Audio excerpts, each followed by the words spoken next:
Hey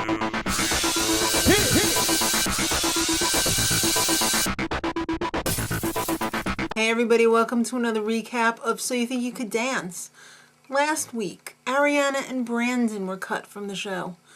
Okay, so I thought that this week would be different, but in fact we're going to be gypped again because the World Series game tomorrow is going to cut the results show, so they're going to have to do everything tonight, which they did. So one girl and one guy going home tonight, thanks to the judges, so we don't get a vote again. Hopefully all this will be over next week and things will be back to normal. So the judges, as always, Nigel, Mary, and Adam Shankman. And no Paula. Where is she? She doesn't want to be on this show. She wants to be back on American Idol. Alright, so maybe she should have taken the 10 million, I don't know. Alright, so the producers have come down with some decisions.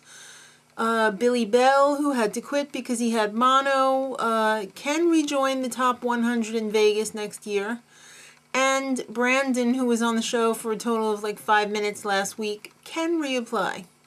So congratulations to them, but sorry everybody who went before you, you're screwed.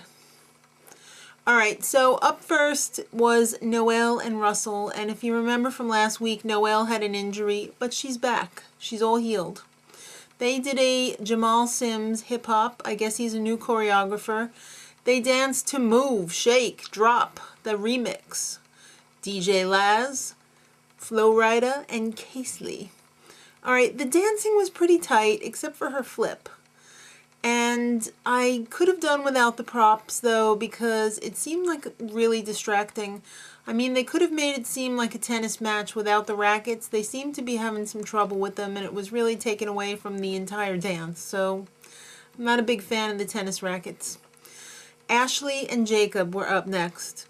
They had a Viennese waltz choreographed by Meredith and Melanie.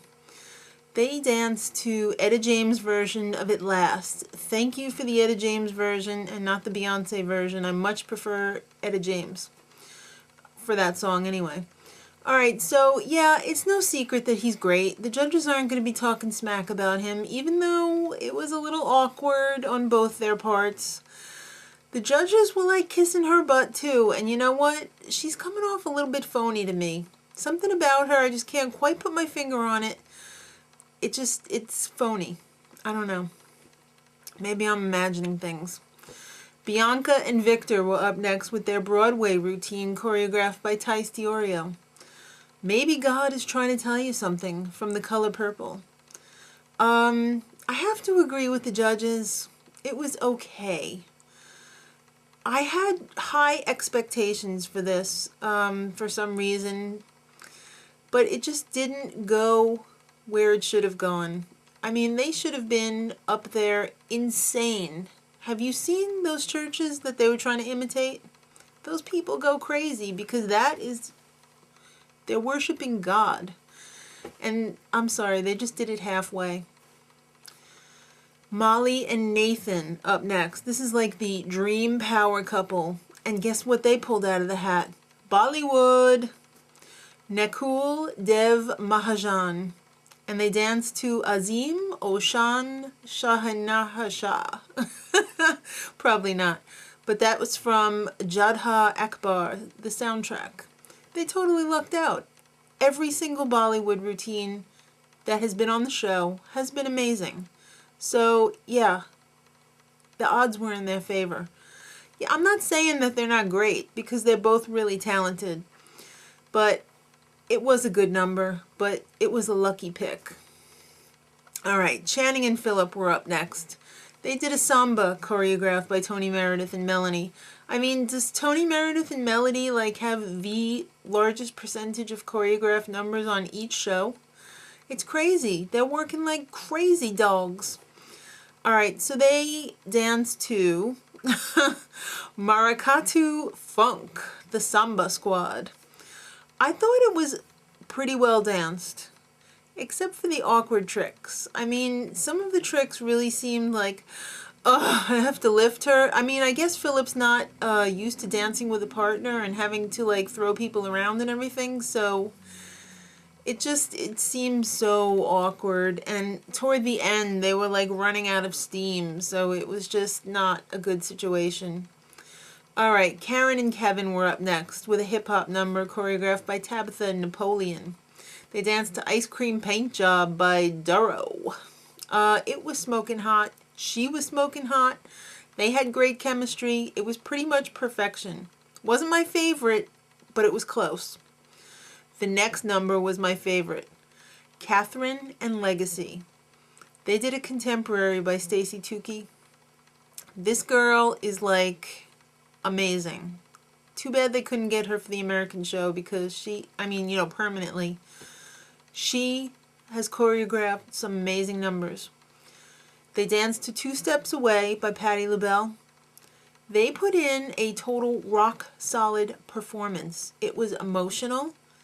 It was not on the next level up. It was like 10 levels up. It was crazy. Favorite of the night. Maybe of the season. All right, Pauline and Peter up next with a jazz number by Wade and Amanda Robson. Little Green Bag, George Baker selection. I was really a little bit disappointed with this one because the whole concept of being a discarded Van Gogh painting is something that is really appealing to me because I'm a painter and I have painted a copy of Van Gogh's Starry Night, which was the picture in the background during the dance. And the rehearsal to me was just so exciting. The moves that they were doing, I have a feeling I figured it out though. The painting in the background that was moving and everything was just so distracting against the dancing. It really lost something in the translation. Peter was a little bit better than Pauline. I think I'm going to have to fault the painting in the background. Just too much, kids. If they had danced against a white background and they had been the paintings, I think it would have been a totally different number. All right, so Eleanor and Brian were up next with their tango, choreographed by the masters, Miriam and Leonardo. They are amazing. They danced to Violent Tango, Astor Piazzolla. Beautiful. She pulled off a miracle.